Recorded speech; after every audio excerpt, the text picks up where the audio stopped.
Hello there, everyone. Welcome to Christopher's Entertainment Blog. I am your host, Chris. Welcome back for another review video for DC's Legends of Tomorrow, Season 1, Episode 14, entitled River of Time. Well, guys, our team is in quite a predicament. They have Vandal Savage captured on the ship, and some craziness ensues. And Vandal Savage ends up getting out. We find out he's in league with the Time Masters. Such crazy stuff happening on this show. I thought this episode was very good episode though. A few positives that I had for this episode was Vandal Savage. He was my main positive of this episode. I think the actor's name is Casper Crump. Correct me if I'm wrong. But he was so good in this episode. He's been great throughout the entire season, really. It really shows, like I said last week, he is such a good master manipulator. He manipulated everybody on this ship, from Rip Hunter to Sarah to Dr. Stein to Dr. Palmer. He was manipulating everybody.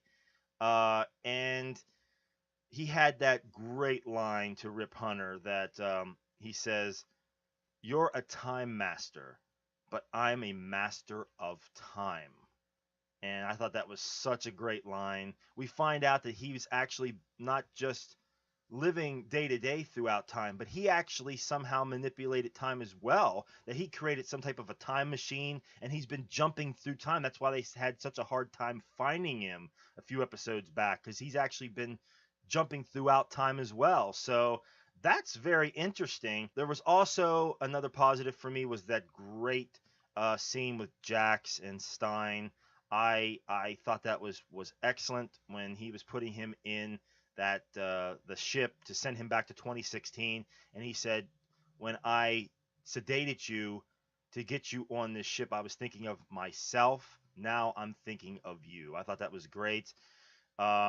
And it comes down to, is Jax gone? I mean, they sent him back to 2016. How is he going to get back to the ship now? I mean, what does that mean for the team? I mean, they're down another member of the team. There's only 2 episodes left, so I would think he would come back for at least the season finale. I mean, maybe he can like take that ship and somehow modify it and bring it back uh, to the Wave Rider. I don't know what they're going to do, but it should be interesting to see what happens. Now it seems like now we lost Jax, but we got Carter back. So even though he's injured, so it seems like we're trading off members of the team.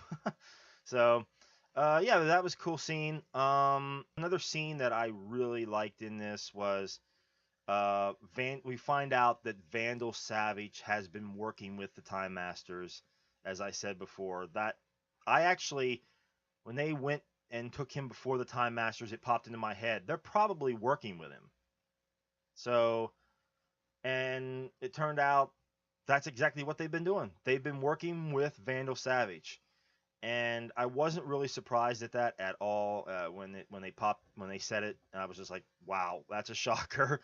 But it really does mean, what does it? Well, I mean, it really does come down to, what does this mean now for the team? I mean, they're in prison now. They've been captured. They've been taken prisoner. They're in this vanishing point. I mean, they're off into space where nobody could ever find them. So it's just like, what's going to happen now? It looks like Vandal Savage has been sent back to 2166. He looks like he's going to kill Rip's family now again. It's just like, wow, everything they've been working up to has just been dashed. I mean, it's just been destroyed because the Time Masters have been really working against them this whole entire time. So it's really coming out from the woodwork now. We're finding out what exactly is happening. So yeah, I thought that was kind of cool, though. We actually find out that the Time Masters are working with Savage. Finding out that Rip is a kind of a jerk in this. I mean, he's been a little bit of a jerk throughout this entire season.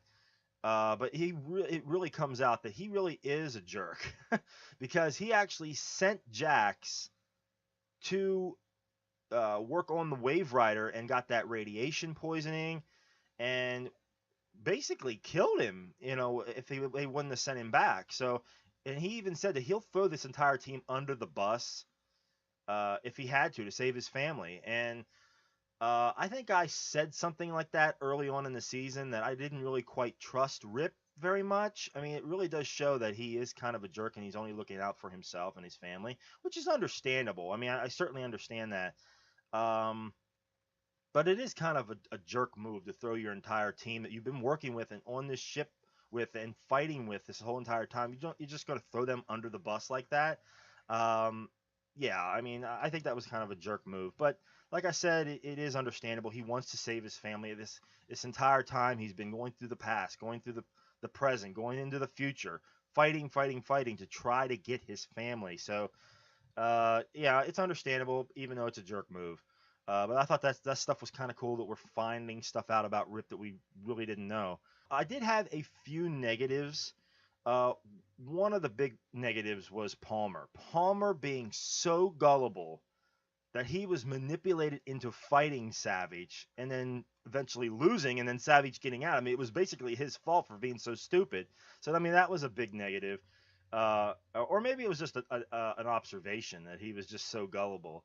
I mean, it really comes down to, I mean, I just can't believe that you would do that. You would be baited like that.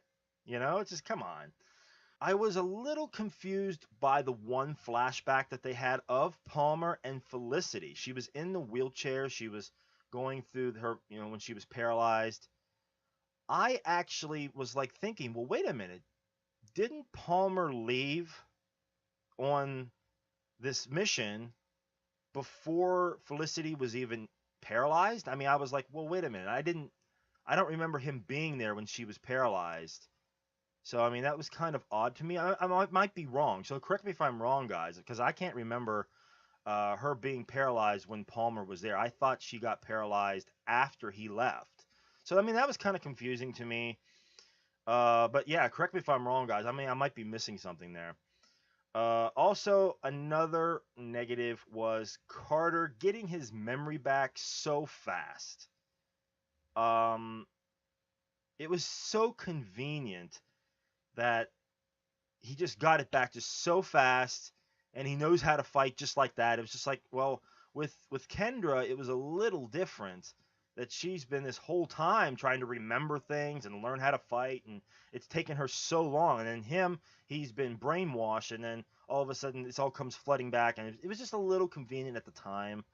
Um, and then the even bigger negative is that he almost gets killed again. I'm like, what is wrong with this guy? He's always getting killed by Savage. And I'm like, isn't this guy supposed to be like super badass in the comics? But they're making him like this weakling, in the TV show. It's yeah, it's a little, it's kind of a downer to me. It's just like, why are you making this guy get killed all the time? Come on, I mean, but I mean, he wasn't killed. I mean, I thought he was at first. I was like, wow, they killed him again. I mean, there's only 2 episodes left, and you're going to kill him off. You bring him back, and you're going to kill him off again. I mean, wow. That's insane. But yeah, I mean, it looks like he is alive, so maybe he'll work with them in the final 2 episodes here. So it should be interesting. And then the last but not least negative of this episode for me was when they're fighting Vandal Savage, and he basically almost kills Hawkman, and Kendra goes berserk on him, ends up almost basically she could have killed Savage right then and there. I mean, Carter got his memory back. That's exactly what she wanted, right? I mean, she could have killed him right there and it would have been done again, but she didn't do it. Nobody killed him. So I think that was probably a negative for me. That they've had this so many times to actually take Savage out and they just haven't done it. So it was kind of a disappointment. But yeah, guys, overall, I thought this was a pretty good episode. I really did enjoy it, and it should be interesting going into the last 2 episodes of the season to see where we go with the rest of these last 2 episodes. So I can't wait, guys. If there's anything that I missed in this episode that you really liked, or anything that you didn't like about this episode, please write in the comments below. But that will do it for me for this week for another review of Legends of Tomorrow. I will see you guys next week. Until then, take it easy.